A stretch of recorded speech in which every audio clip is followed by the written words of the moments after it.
بسم الله الرحمن الرحيم. ألف لام ميم.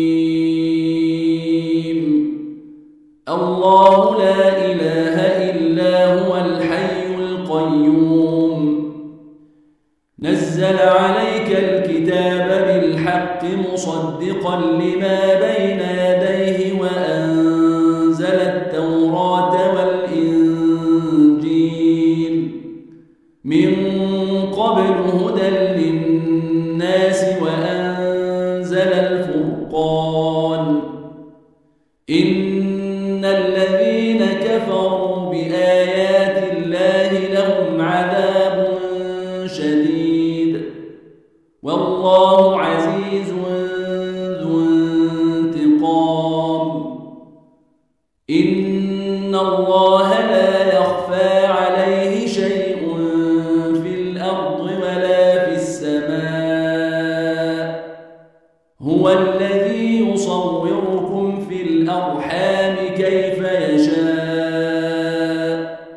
لا إله إلا هو العزيز الحكيم.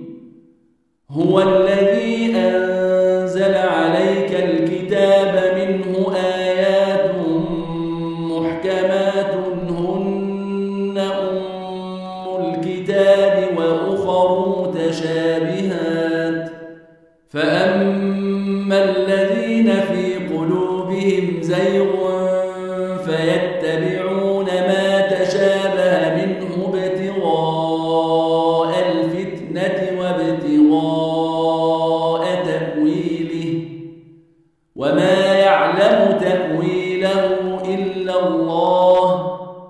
والراسخون في العلم يقولون آمنا به كل من عند ربنا وما يذكر إلا أولو الألباب.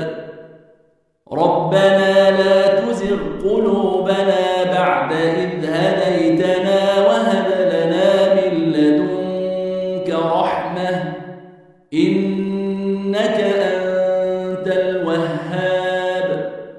ربنا إنك جامع الناس ليوم لا ريب فيه إن الله لا يخلف الميعاد. إن الذين كفروا لن تغني عنهم أموالهم ولا أولادهم من الله شيئا وأولئك هم وقود النار. كدأب آل فرعون والذين من قبلهم كذبوا بآياتنا فأخذهم الله بذنوبهم والله